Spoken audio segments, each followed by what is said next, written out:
and welcome to District 43 Education Series Moments of Truth panel discussion. My name is Lu Zhang, and I'm the Program Quality Director with Toastmasters International District 43. Thank you for joining us today. It's my pleasure to have three district leaders with me today. Together, we're going to have a close look at this tool designed by Toastmasters International to help our clubs to achieve success, Moments of Truth. First, we have distinguished Toastmaster Judith Bernstein. Judith and the club president, Alex Hawkins, just performed a Moments of Truth with NWA Toast Leaders Club. Next, we have distinguished Toastmaster Dewey Magar. Dewey is our training committee chair this year, and he has participated the Moments of Truth session from many clubs before. And today, he will join us to discuss how this session can help some of our struggling clubs. Last but not least, we have Toastmaster Jessica Flinn. Jessica is from one of our newest clubs, Buckman Toasters. How could the Moments of Truth benefit a new club? I'd like to start with asking you this question. What are your leadership roles this year in District 43, and what are some of your goals? I want to start with distinguished Toastmaster Dewey. Thank you, Lou. I have two major roles in the district this year. I'm the training committee chair, assisting Lou in her job as program quality director. Some of my goals for this year is to improve the training process and to increase accessibility of this training to all of District 43. And this video of our training is one of the first steps in that direction. I'm also an Area A1 director, focusing on the Area A1 clubs. One of my goals is to bring all of those clubs to President's Distinguished this year, as well as to charter a new club in Area A1, which is already in process. Our demo meeting is next week. Thank you. Welcome, Dewey. How about you, Judith? Thank you, Lou. I am Judith Bernstein. I have a great job this year as I am the Division F director, which means that my responsibility is to keep track of all of the clubs in Northwest Arkansas. The same goals, of course, are to make sure that we have healthy clubs, that we support the Distinguished Club program, but that our members get what they need from being in Toastmasters. Thank you. Thank you, Judith. Well, Jessica is the newest among us in the district leadership team. Jessica, how about you? Good afternoon, everyone. So I am the area director for C4 in Division C. And my goal this year is one, both to grow my own leadership skills because I'm new to Toastmaster leadership, as well as to help these clubs in terms of finding a sure footing and growing their membership. So that's been a very big goal this year for us. So that is what I will be focusing on. Thank you. Thank you. I'm so glad to have all of you here join me in this Moments of Truth discussion. Moments of Truth is a great program designed by Toastmasters International to allow our clubs to do a self-evaluation and also get to know the member experience. Judith, who do you think should host this session at club meeting? I have thought about this a little bit, Lou. One of the things that's important is the person who decides to do this for the club has to be somebody that really cares. So initially, at least one of the club officers, either the president, the vice president of education. But I think it's an excellent idea that we invite somebody in from another club in order to be able to help us see what it is that we aren't seeing. Again, we can look in the same mirror all the time. Sometimes we just need another view. So a pair of people running this program would be an excellent idea. I would love to invite Dewey to come to one of my club meetings and help me present this Moments of Truth, because I might have some ideas, but he has more. Thanks, Lou. Thank you, Judith. Well, since Judith mentioned the Dewey, you've been to those sessions conducted in different clubs before. So what formats have you observed that our clubs used in the past to conduct this session? I've seen many different formats for the moments of truth. I've seen one Toastmaster who gave a 5 to 7 minute speech that summarized the basic goals of the moments of truth to the club. I've seen others that gave a more extensive 15 to 20 minute session concerning moments of truth in the same way that the successful club series presentations were presented using the PowerPoint. I've also seen it done as a full 1 hour presentation where one person speaks or they get feedback from the membership, or they even have multiple people take turns focusing on different parts of the presentation. So it's really up to the individual club, the direction that they would like to go in presenting moments of truth. It also depends on the club itself, the amount of experience that they have. If they're a very successful club and it's review for everyone, the shorter version might be more effective. The newer clubs who've never experienced moment of truth, they might want to spend a little bit more time on it and answer questions. Absolutely. Thank you. Well, Jessica, you're from a very new club. As I know, although your club has never conducted this session yet, but as area director, you started to visit clubs in your area. So in your mind, what do you think is the relationship between the club success plan and this moments of truth session? Honestly, I think it's a very strong connection, because if you look at the pieces that make up a club success plan, it's all about how are you going to grow members, retain members, how are you going to accomplish the education goals of your members. And if you look at the heart of what the moment of truth documents refer to, they are all about a self-evaluation of your club and how you're doing in those areas. So it's all about, hey, how are we addressing our club members' needs and goals? How are we going to work with visitors? How are we going to encourage members? So to me, they are very inherently linked, that if you are going to accomplish the goals you list in your club success plan, the moments of truth are the way to see, are you hitting the spots you need to hit to meet those goals? That's wonderful. Well, Dewey, the next question I want to ask you again. As training committee chair, like Moments of Truth is not a current Pathways project. So what are your suggestions that the presenter may use it for a high-level Pathways project? There are many options available. When you look into level 4 and level 5, there are several elective projects that are available to you that you can select.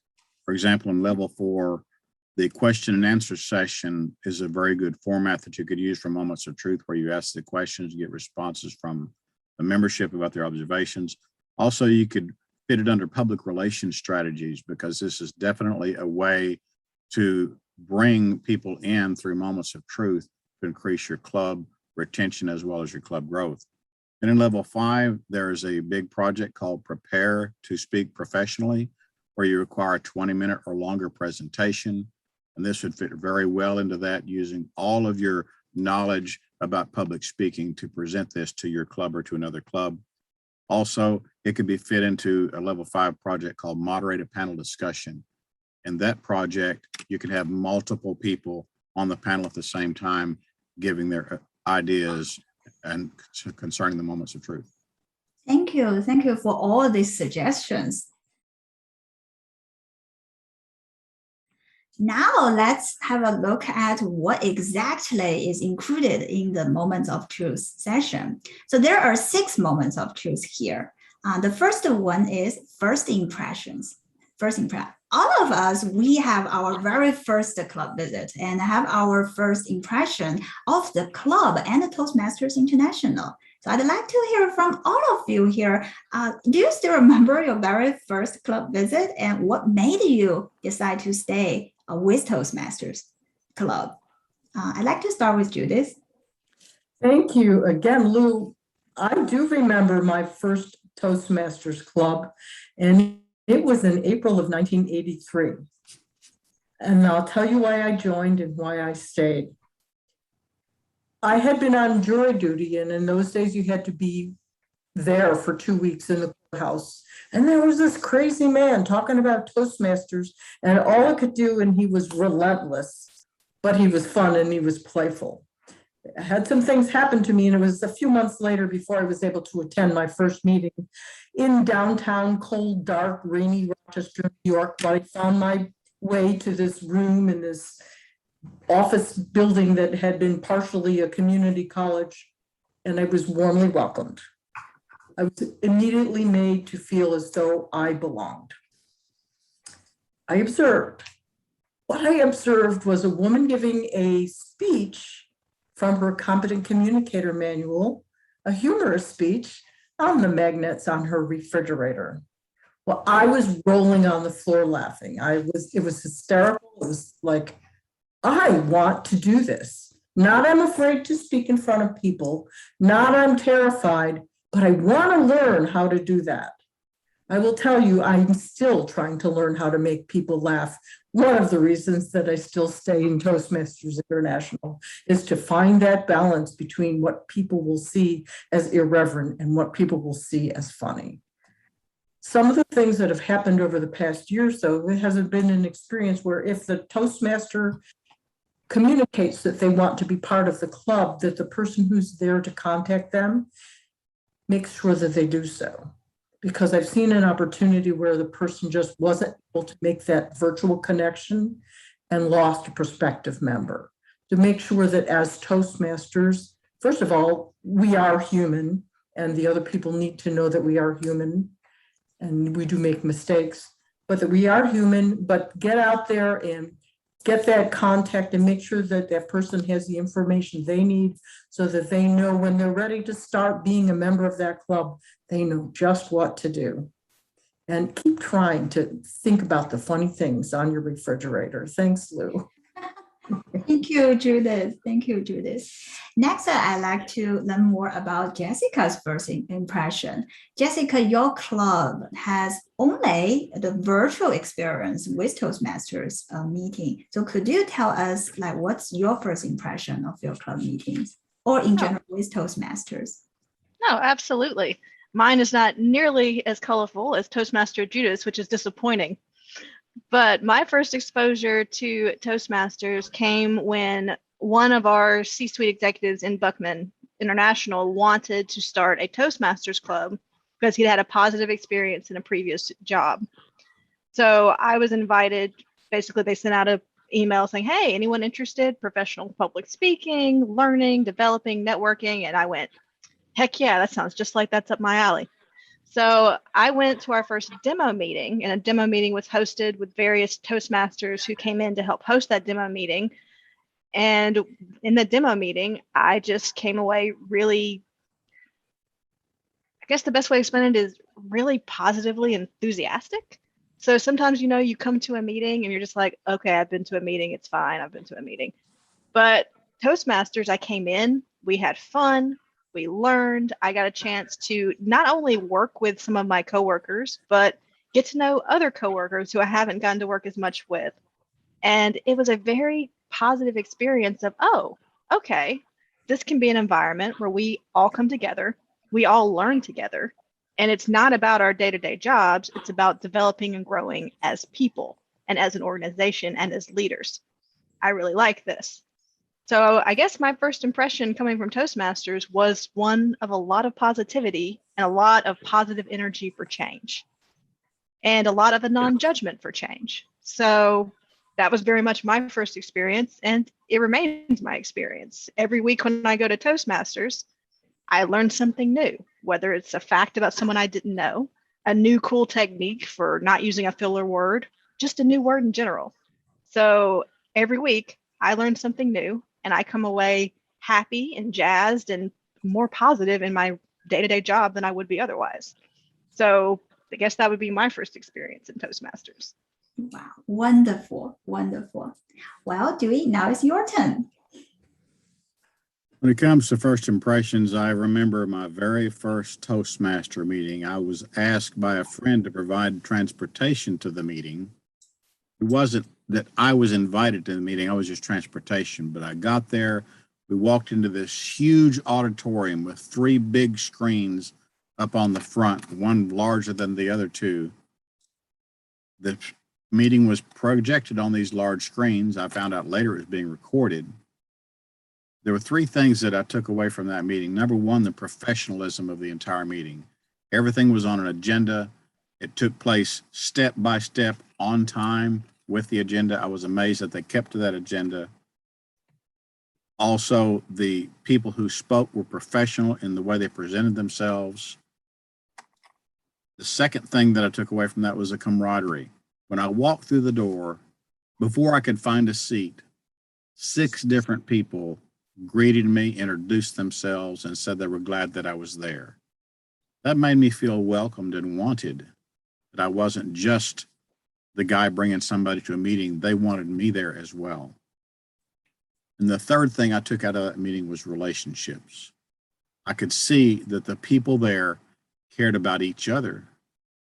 They cared about me as an individual, a total stranger to them. And I could see from the interactions, the conversations before and after the meeting, as well as during the meeting, that this was a family. These people cared about each other, and they had more than just a 1-hour meeting a week through which they connected. With the professionalism, the camaraderie, and the relationships that I saw at that first meeting, my first impression was a lasting impression, and the rest is history. Now I'm here 8 years later.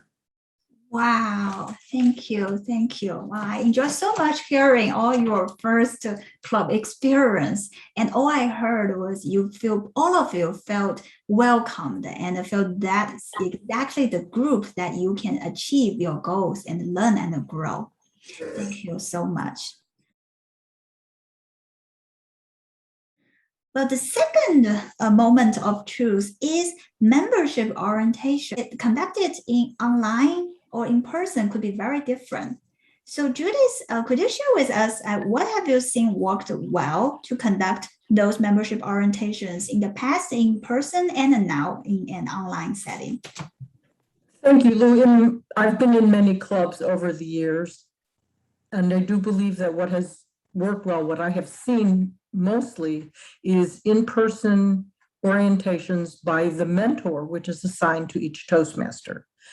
In all of the clubs that I've been in, we have been assigned mentors. As soon as we walk in the door, once we've signed the papers that say we're members, somebody is there to hold our hand and get us through the first several weeks or months as we learn how to be a Toastmaster, as well as learn what we learned what we came here to learn in the first place. I have mentored many people, and one of the things that's new lately, being mostly virtual in our clubs, is screen sharing, taking the Toastmaster to the club website, taking the Toastmaster to the Toastmasters International website, showing them how to sign up for roles in the club, showing them how to sign up for their pathways, and when necessary, as they make progress, going back into those programs and showing people how to address their progress and make sure that it is compensated for, that it's taken care of in all of the platforms that it needs to happen. Also, to Toastmasters International and many club websites have resources on them. For example, what to do when you're a timer, what to do when you're the speaker, what to do when you're a Toastmaster. Some of those are all available on Toastmasters International. I've noticed one of my clubs hasn't downloaded that into our website, into our free Toast, and I will be asking somebody to do that very soon so that the person doesn't have to go very far. In addition to mentoring them on how to use the process, we're also holding their hand and helping them through their first speech, their first opportunity to give an evaluation, and support them, give them the strength that they already have to see where their intelligence and what they already know is already effective and how they can use it here in Toastmasters. One-on-one, mentoring, being a friend, and caring. Thank you, Lou. Thank you, Judith. How is the membership orientation conducted in your club, Jessica? Yes, so we are not unique, but newer, right? We were actually founded in the middle of 2020. So we started September of 2020. So we have always been a virtual club. We have never been an in-person club, at least not yet. So for our membership orientation, when we started, we were all, for lack of a better phrase, baby Toastmasters. Definitely not fit to be mentors, because we basically mentored each other, and we're heavily reliant on our club sponsors in that mentorship role as we learned. So we didn't actually get an opportunity to start working with membership orientation until actually this past spring, when we brought in new members through open house.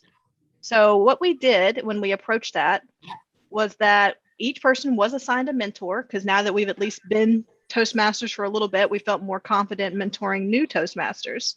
So each person does have their individual assigned mentor, but we also offered basically a group virtual training. And in that group virtual training, we went through a PowerPoint that was provided by the district, but customized for Buckman Toasters. And we went through all the basic steps of joining Toastmasters, from going through your pathway, how you sign up, the different roles in the meetings, how you perform them, how you sign up for them, how you use free Toast Host, what each role is really about. And then we went through kind of the education goals, pathways, not only how to use Basecamp, but what the projects were trying to teach you and how to get the most out of each project. And then that retraining was recorded. So now, as we bring in new groups, we'll do that same training with them. But if we say have one person come in here, another here, they'll have their independent mentor to support them, but they'll also have the previous session recorded, because every new member training we do, we record and add to our stream channel, because we have a channel where we post all of our meeting videos and all of our trainings. So they will automatically have that already ready to go as something to review, just the basics of getting started. And then we have their mentor to help fill in the blanks. But that's kind of how we've approached it, being a very virtual environment, to make sure that everyone has access to those materials, whether it's just, I need to go back and review because it's been a hot minute since I've done this one particular part, or I'm brand new, I don't know what's going on, let me go watch this video so that I can get all the questions I have to my mentor. But that's kind of how we've approached it so far, and how we will continue to approach it, and hopefully get better at it as we learn and grow as mentors in our own club. Thank you, Jessica. I feel those practice are some of our other clubs, although they're pretty established, but they can also apply in this virtual environment. Well, Dewey, next question, what are some good practices that you observed in the past year when we start to meet online that can really help to promote the fellowship, variety, and communication? When we became an online club, I noticed that some people started to be less involved, less participation, more absences. And I thought back to the previous times when we were in person. People would come 30 minutes early, chit chat and talk with each other and catch up on things. And then they'd stay after the meeting was over to talk even more. It's like they craved that fellowship.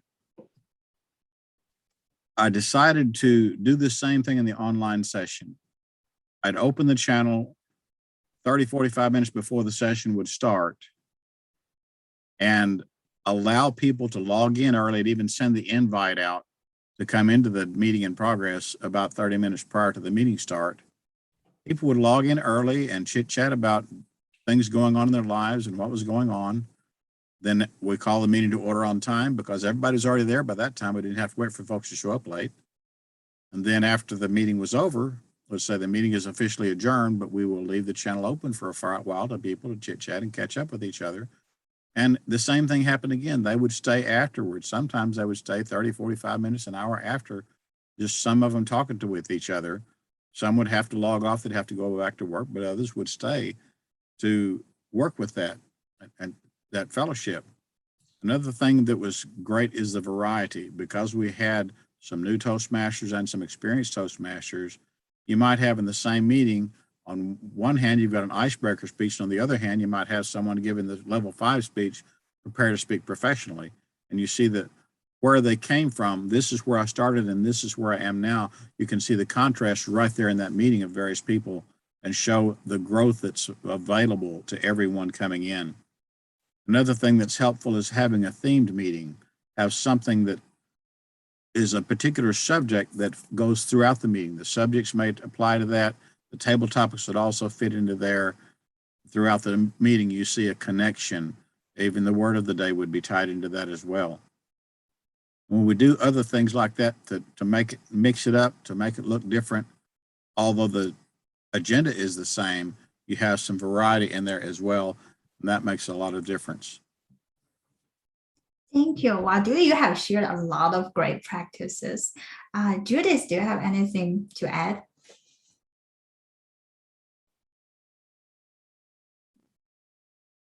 Yes, I would like to add, especially the themed meetings, as I have been educational vice president in multiple clubs multiple times over the years.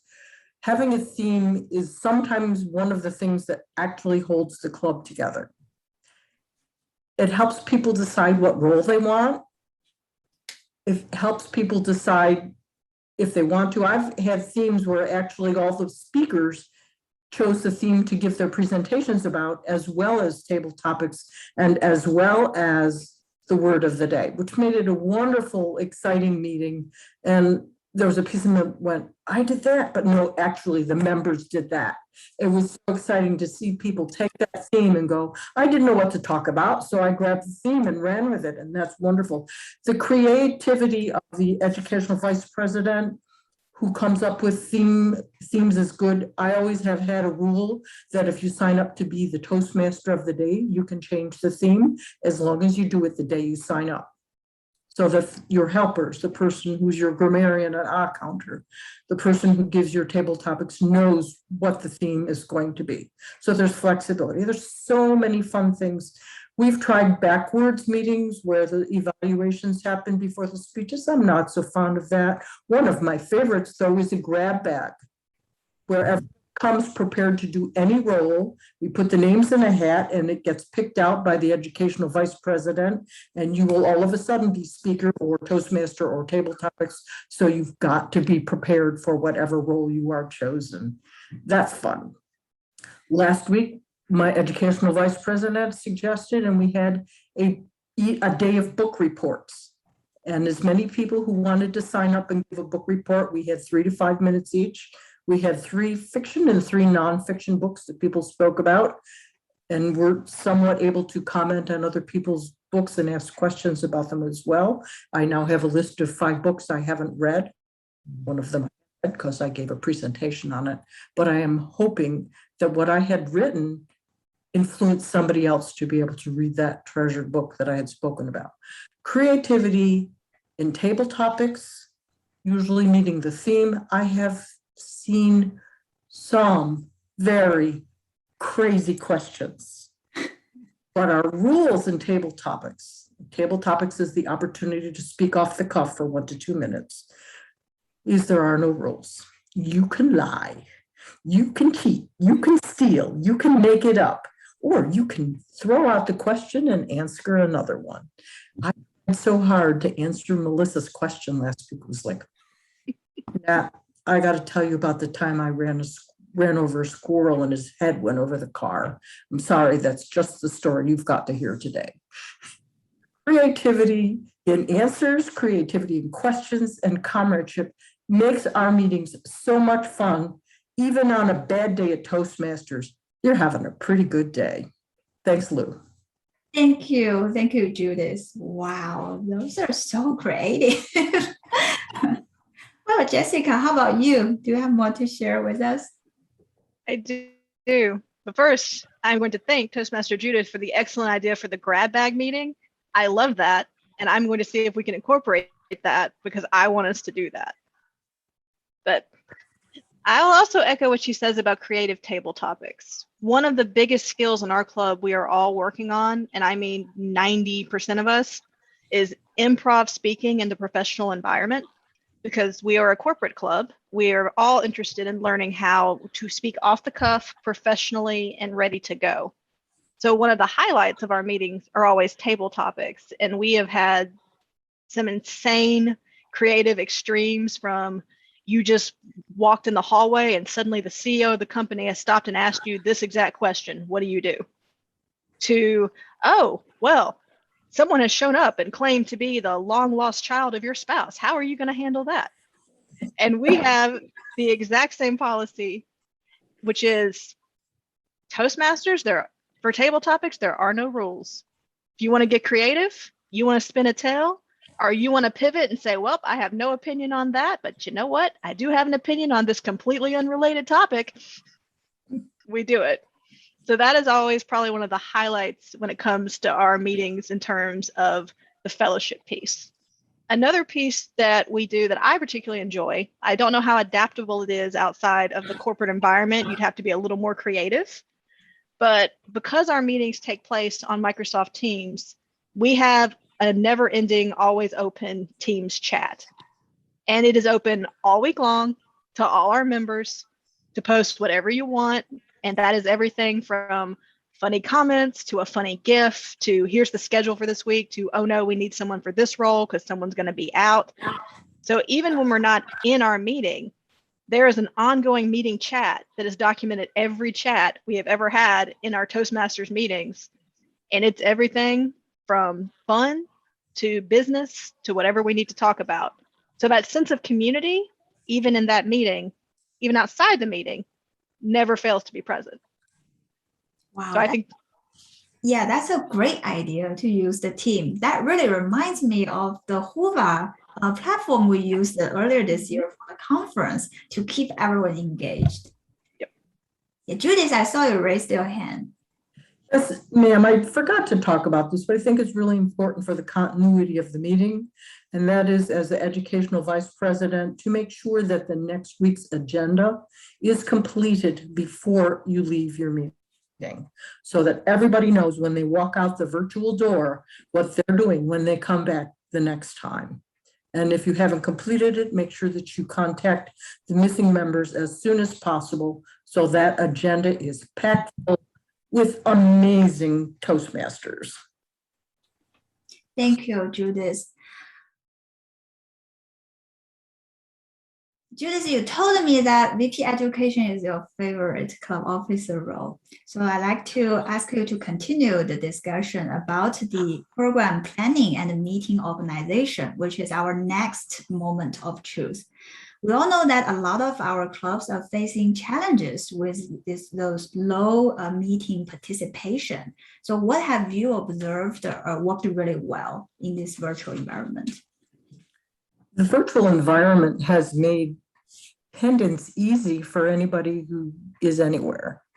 One of the things that our club did this year was actually spend several meetings during the summer sharing with another club that was also having a similar problem. Twice a month we met together and twice a month separately. And starting in the fall, they're going along their merry way, and I bet we'll still be sharing a lot of things together. It was wonderful to all of a sudden infuse the club with 5 or 6 very experienced Toastmasters. And I do believe that they probably felt the same. So sharing the club with another person, inviting people to come at a different time. If you can't come to our noon meeting, I've got an evening meeting you could come and visit and give a presentation. If we're short of something, call another club and say, we need a speaker and evaluator. Can you send us somebody at noon on Wednesday? You don't have to travel. You're not putting yourself at risk as far as getting a computer virus. You certainly want to be safe. So invite people to come and visit you. Invite your members who haven't been around. Call them and say, I've missed you. Is there something I can do that will make your life easy so you can step into our meeting? Do I need to find you another space because you are important to us? And let those members know that it isn't a club without everybody who's part of it. And we know that when the club is full and everybody's there and we're having a good time, we're not missing anybody because everybody's there. So we want to make it a place where people want to be. That some of that is programming, some of that is consistency, some of that is inviting people from outside the club. And of course, bringing guests, and guests bring so much. Somebody walks in the door and you just go, I didn't know that about you. We had a guest the other day that actually knew 2 or 3 of our members. And I do believe she's probably going to join with her beau as well. So just keep it alive, keep it strong. If you only have 3 members, talk about this, moments of truth, instead of who's going to speak tonight. Take the time to do something that's strong and valuable inside of your club so that next week you'll have 4 or 5 instead of 3 Toastmasters. Everything has strength. And if we consider each one of us as somebody who can be strong and help this club be strong and expect that from every member, then we're going to get it.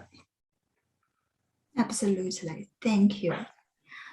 Well, Dewey, I know you have a habit to email the Zoom links to the members before the meeting starts, or sometimes call them. So do you have anything to add to this question? Well, when we come to meeting organization, one thing that we started doing is putting together a grid in a spreadsheet in Excel.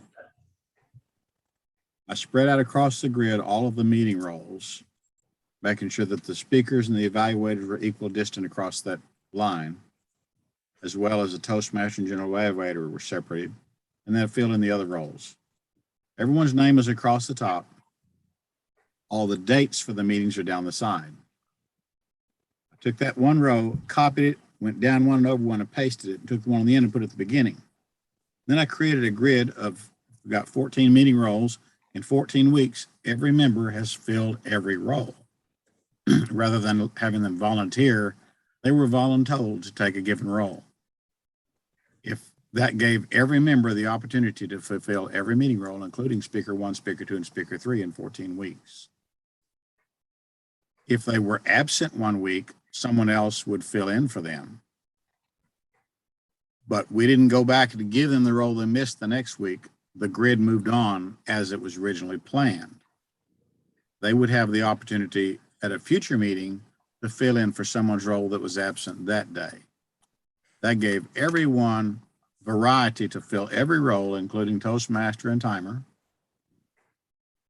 And it gave everyone something different to do all the time. You didn't have one person who loves to speak and hear themselves talk, giving a speech every week, and everyone saying, well, that's John's meeting because he speaks every week.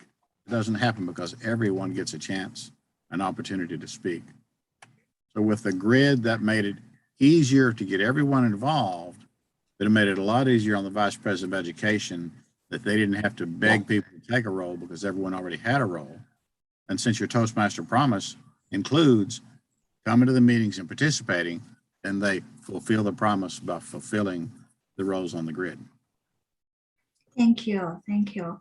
Well, that reminds me, it took me a while to be brave enough to serve as Toastmaster and General Evaluator. I definitely started with Speaker, Evaluator, Timer, Grammarian. So it seems like that Excel sheet can really help break people's habit. So encourage them to try different roles.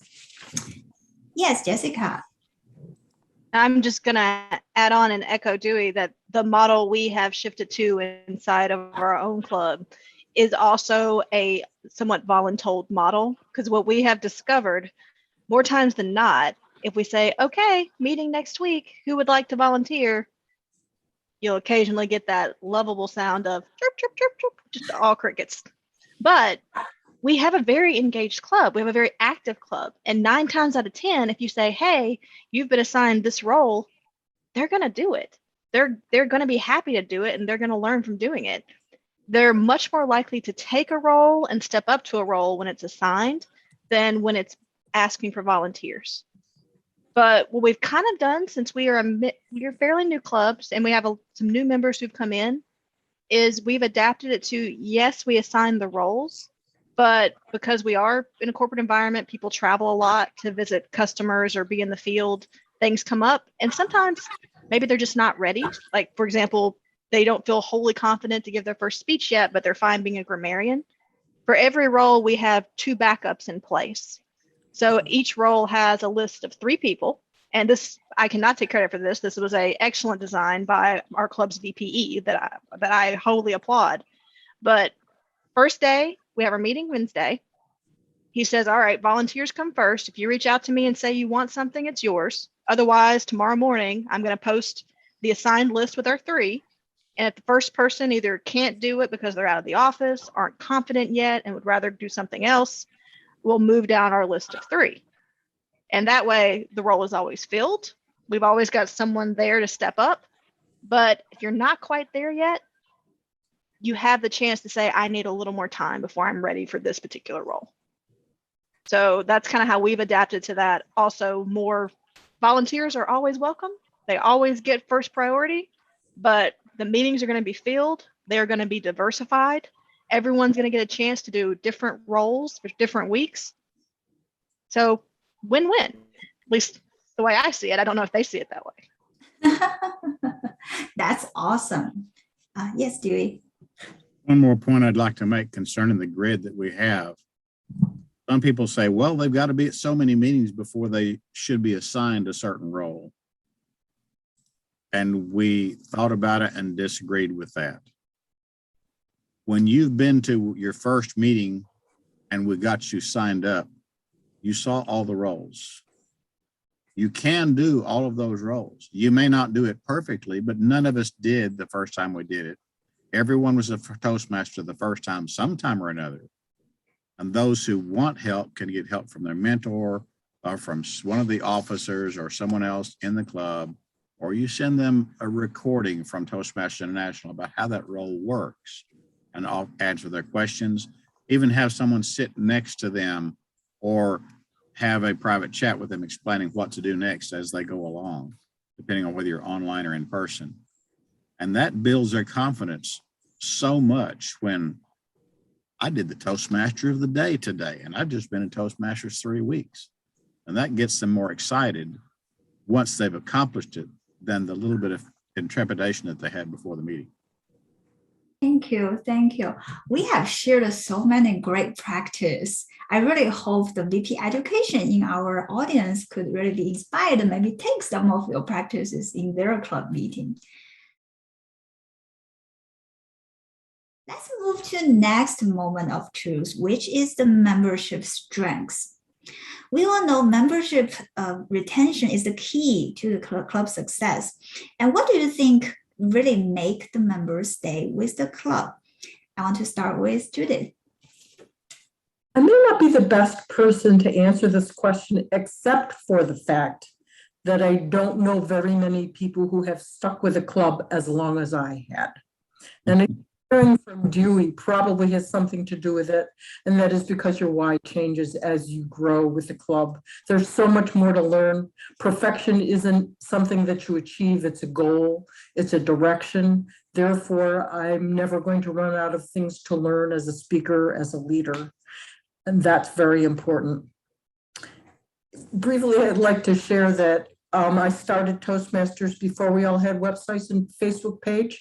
And our assignment came out on a mimeograph sheet every week. That's what you're doing next week. You just got told. But that was why you were there and you were excited. And that was so important. And also in speaking Dewey to the fact that a new person can do any job.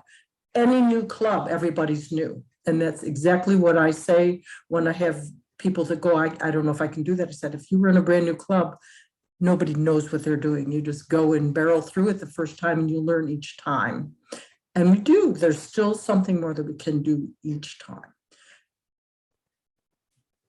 Keeping people in the club is hard when they get successful because they get promoted, they move on, they have to go take a new job or they have to travel for their job. Although virtual does help bringing travelers back into the meeting. And I heard from this earlier from Dewey, so I'm going to repeat it. He can say it another way if he wants to. You change your why. The first time you wanted to learn to speak without falling over. As you see people developing in their leadership roles, then that becomes their why. I want to become a better leader. I don't just want to be a reactive leader goes, no, you can't do that, but something that says, let's find a better way to make that happen.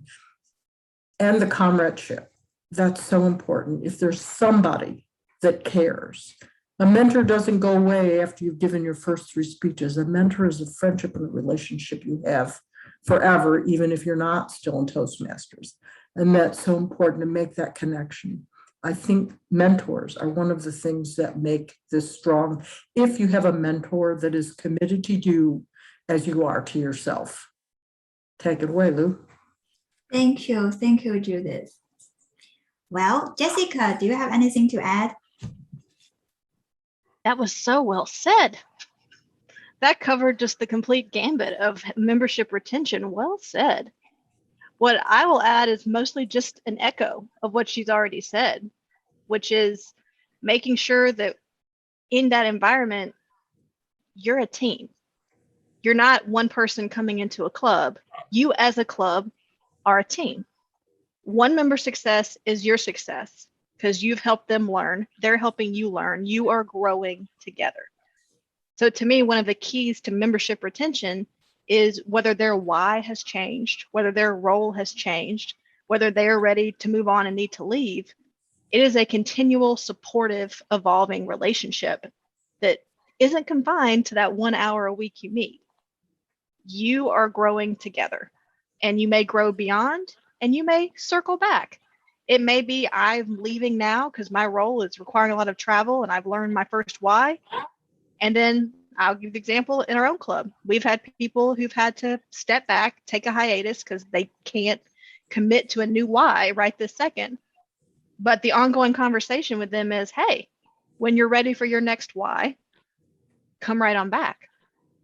Keep coming back, because whether you're in the family reunion this week, it doesn't matter. You're welcome to the family reunion in 6 months. So I will just add on with that, is that being that team and being that group and having and building those relationships, to me, is a very important key to retaining your membership base. Wonderful. I really love it. We're growing together. Well, Dewey, how about you? Judith and Jessica said it so well concerning changing your why. When I joined Toastmasters, my focus was becoming a good speaker. Someone said one time, how do you get good at something? You do it a few thousand times. Well, I've given over 1,000 speeches. I've become a good speaker, but my why evolved as I grew. My why became to become a good leader. And I've had leadership roles, every club role, leadership roles all the way throughout the district. And I learned what it was like to become a good leader. I could lead a large group of people. I could speak to 500 people. I succeeded in those goals. But one thing that took me even to the next level, when I asked one of my mentors how I could repay her for all she had taught me, she said, don't pay me back, pay it forward. You teach others what you have learned. And as I began to mentor others and to teach others what I knew, and I would see that light bulb come on in their eyes as they grasped the concept for the first time, that brought such joy to my heart that I knew what my new why was, is to teach others what I knew so that we could perpetuate the Toastmaster organization throughout the centuries. As we teach others what we know, then we can all grow and move forward together. Another thing that I use in helping retention is that when we went into COVID, I noticed that our numbers began to wane. People weren't showing up every week. They weren't engaged. They weren't ready for their roles. I started about an hour before each club meeting, making a phone call to each member of the club. How you doing? How are things going? Are you going to be at the meeting this week? This is your role for this week. And as I would do that, an amazing thing happened. Attendance increased, preparation increased. Some people wanted to be there, but they'd forgotten what time it was, or they'd forgotten what day it was. And they were so glad that I called. And more importantly, they knew that they were wanted. They knew that they were part of that team, a part of that family, and that people were looking for them to be there. They couldn't say anymore, well, nobody will notice if I'm not there, because I call them each week. And as we called and talked each week, the camaraderie grew. We connected between meetings on other issues and other subjects, talking about Toastmasters and other things as well. And that's another thing that has kept me going in Toastmasters, is the friends and the relationships that I've developed that I don't want to let go. I went to a club and tried to get them to distinguish. If you get 19 and can't get your 20, by the end of the year, I'll be your number 20. Well, some clubs have taken me up on that. I became their number 20.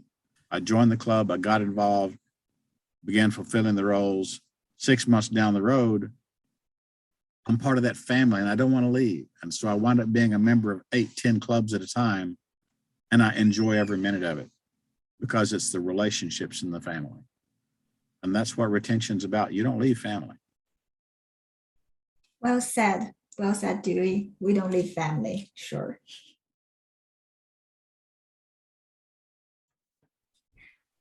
The last moment of truth is about achievement recognition. In this virtual world, there are many ways for us to recognize the success of our members and the club. For example, I see here, all of us were using virtual background. I think a virtual background is a great way, right, to really recognize the big event milestone. For example, Jessica, I didn't notice you're using our last year's virtual background to celebrate all of us online on the Zoom for 1 year. Well, I do want to ask everyone here, what have you seen did really well, like regarding the recognition in your club? I'll start with Judith. I haven't seen as much since we've gone virtual, although I would like, it could be very simple as taking a picture of best speaker of the day, best table topics of the day, and posting that as we announce the person. Could be that simple. We could, very easy for the educational vice president to download a copy of the person's achievement in pathways and post it and congratulate them, because that person can still get their own as well to print it out. So we don't have to be in touch with each other. So those are some of the things. Whenever somebody gives their first speech or is their Toastmaster for the first time, or when they complete a level, mention it as the Toastmaster. That's one of the jobs as the Toastmaster, actually, to make sure that they know why the person is giving the speech. And is it because they're completing the 3rd level in pathways today? Then tell us, tell everybody. And that is one of the things that I think would be very helpful. Make a big deal out of it. And some people need more big deals than other. You know, it's kind of like scout badges, like people like to have 7 rows, or they like to do 7 things really well. It depends on the person as well. So find out what that Toastmasters' strengths and needs are as far as recognition. Some people like to be president. Some people never want to be president. Some people like to be in charge or think they are. And as we've all learned in the past 18 months, nobody's in charge. We're all just waiting for that opportunity, but we all are leading the way, and that's so exciting and so important. That would be it. Make sure to take the time. It takes a few seconds to say congratulations to somebody, just a few seconds to say, did you see what she just did? Thanks, Lou. Thank you, Judith. Next, I'd like to ask Jessica. So I will echo the importance of using the meeting to make sure if someone's finishing a pathway, whether they are about to give a speech, is going to finish their pathway, we always like to acknowledge at the end of the meeting, hey, so-and-so just finished this speech. They are completing their level 1, level 2. Let's all give them a round of applause. They just finished their level 2. So within the meeting acknowledgement, but also within the whole space acknowledgement. So one thing that I found very touching last year is the president in our club, for every person who had completed a level that year, whether it was a 1, a 2, whatever that level was, he sent, at the end of the year, he sent an Amazon gift card to every person who had completed a level. And it didn't have to be a huge gift card. It just was an acknowledgement of, hey, I see you. I see what you did this year. I see how you moved. Congratulations. I know we told you in the meeting, but I want to give you this little personal token from me because I see you and I want to celebrate. And I thought that was just a lovely gesture. I thought that was beautifully done. Another thing we did is for the last meeting of our Toastmaster year, so the week of June 30th, when we're rolling into a new calendar, we did a Best of Buckman Toasters review for the end of the year, which was, here's who's completed their levels, here's how we did in the Distinguished Club program, here's how our club did, and just little fun call outs like, hey, here's the people in our club who've worn every hat. They've done every role. Here's the people in our club who have done the most table topics. Here's the people in our club who've done this particular role the most. So just kind of a fun end of year celebration of kind of our statistics and performance of who did what and how they did. And this last one is probably fairly specific to corporate clubs, so I apologize that I come very much from the lens of a corporate club. But one of the key performance reviews of our company is professional development. It is a key part of your performance review that you are continually working on your own self and professional development. So advancing in Toastmasters, completing a level, taking part, that's part of your professional development. So that is another way that we acknowledge our club members, is they get that opportunity in those performance reviews to be like, yes, I was in Toastmasters, I did this, I accomplished this. And that helps fulfill part of that job role while they're also developing. So that, again, specific to corporate clubs, but is the kind of recognition that is very helpful when getting members in the corporate environment. Thank you, Jessica. Definitely no need to apologize. That's exactly what we want to hear and learn. We have a lot of corporate clubs in this district. And I saw those posts about the members' achievement in Toastmaster in like professional website like LinkedIn, or some internal like media, social media in the corporate. So yeah, thank you for sharing that with us. Well, Dewey, what have you observed? One thing that may be one of the best kept secrets in Pathways is that the entire base camp manager team now has access to open, view, and print certificates for all the members in their club. They can print them and send them out. They can convert it into a PDF and post it on the channel.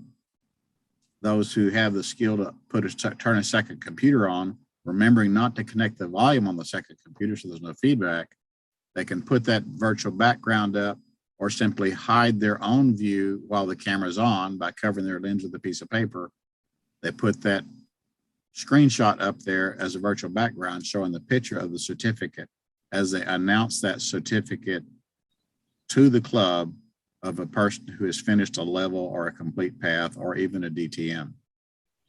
Another time we had one of our members that had earned his DTM after a long and arduous journey. We finally got it for him in the legacy program right before the deadline.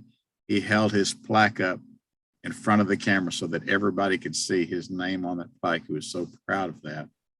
That's another way we can do it. Let them show their own plaques that are sent out by Toastmasters International. We can print those. There's a variety of ways that we can send them out. Print that letter and send it out to the person so he's got a hard copy himself, as well as presenting it virtually in the group meeting.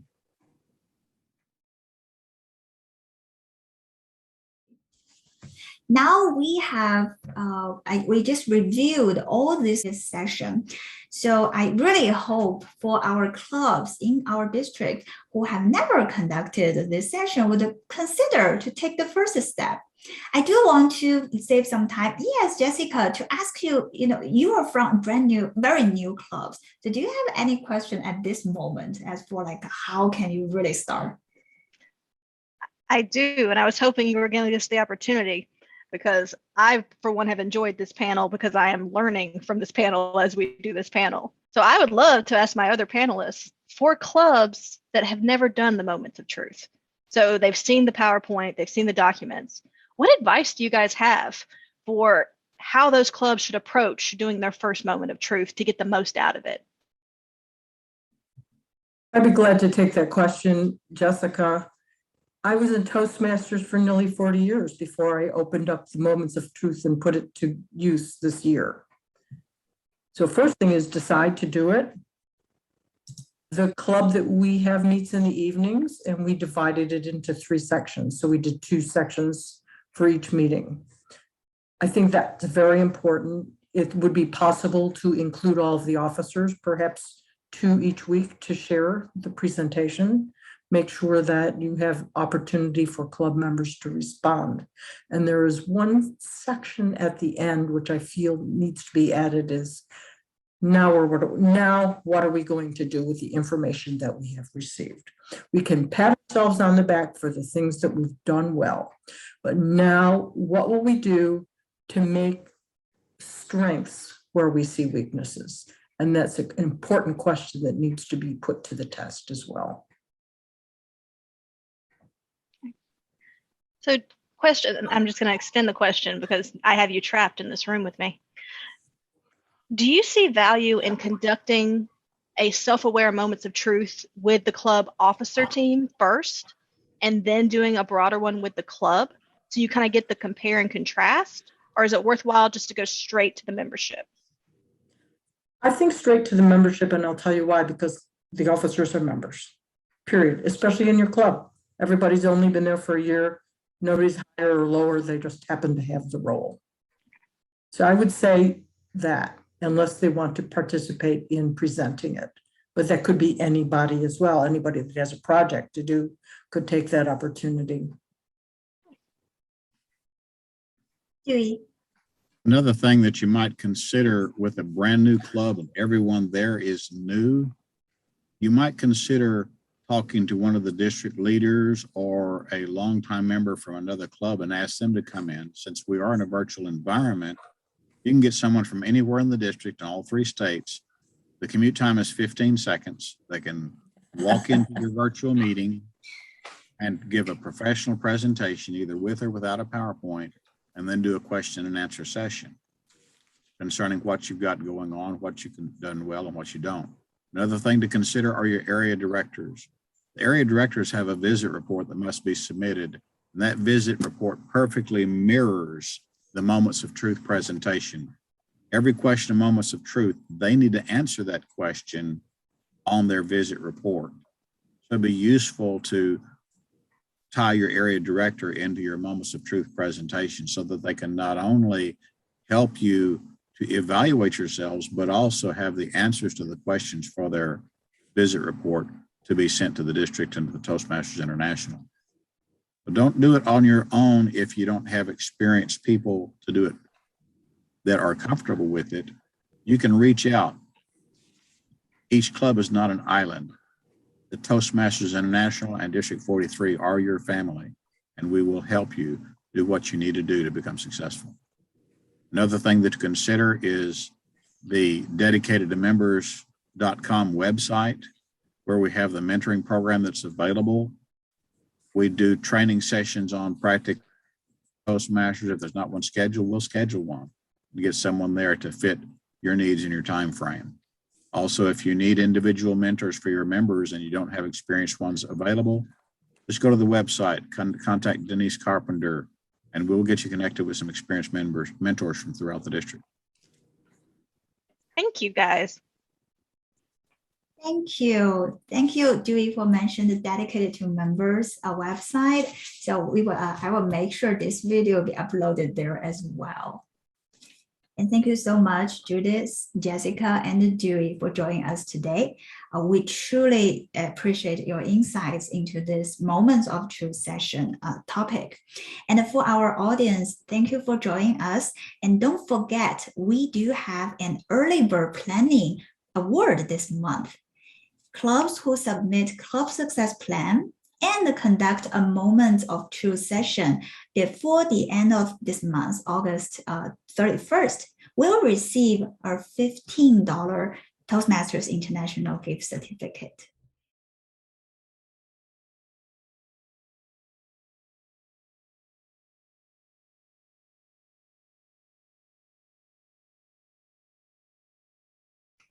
With that, I conclude today's session. Thank you again for our panelists.